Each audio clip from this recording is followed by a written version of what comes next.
know. There's two things that are insane. One is the targeting of migrant workers, not cartel members, not gang members, not drug dealers, just construction workers showing up in construction sites, raiding them, gardeners. Yeah. Like, really? Or Palestinian students on college campuses. Or not, like, there's a did you see this video of this Turkish students at Tufts University that wrote an essay, and then there's a video of like ICE agents, like, I don't know. Is that a woman? Yeah. What was her essay about? It was just critical of Israel, right? It's critical of Israel. Yeah, I mean, and that's enough to get you kicked out of the country. There's a long history of anti-colonial activism in U.S. colleges, that led to South Africa changing and all of that. And I think this is a continuation of that. Trump promised to crack down on this type of stuff on college campuses, so you can't really act surprised about this one. I saw Mark Ruffalo responded to this clip actually on social media, and he was like, you're either not this smart or you're not this dumb. Pick one. Exactly. Pick one. Now, listen, I wanted to see if there was any possible way, if there was any type of sign, right, for instance, that we could have had.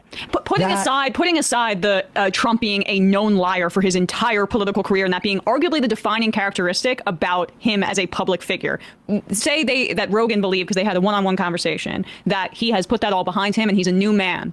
New man. He's not going to lie anymore, right? That he's just going to take him at his word. I just want to see if there was any way that we could have had a sign prior to the election that mass deportations were part of the undergirding of Trump's support and part of their mandate. If there was some type of sign. So, Brian, Google, I don't know, mass deportation signs. Oh. Way ahead of you there. Oh. Wow. They weren't even subtle about it. This is a great point, and I love Sam's dry delivery. Go. Let's keep going through here. We're scrolling through the... Oh, those are almost as if like a political party printed those signs. And it was at, what was it? Oh, the Republican convention or a Trump rally. I mean, on and on and on and on and on. That's a sign in the literal sense.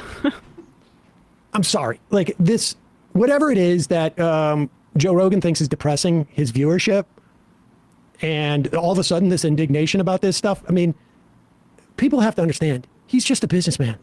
He doesn't give a shit about any of it. I bet he cares about the tax breaks. No, I bet you he cares about the tax breaks. I wonder if he had no idea that there was going to be tax breaks if Donald Trump got. I had no idea.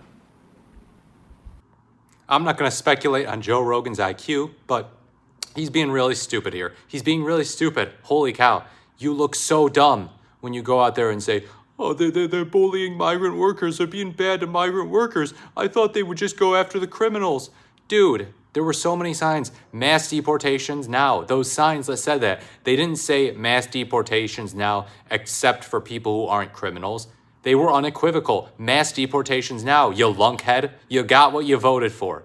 Trump was not subtle about this. His base was not subtle about this. I mean, there was plenty of stuff that Trump has done that's not necessarily stuff he campaigned on, although if you read between the lines, maybe you could come to that conclusion. And you should understand that nothing's off the table when it comes to this unhinged lunatic.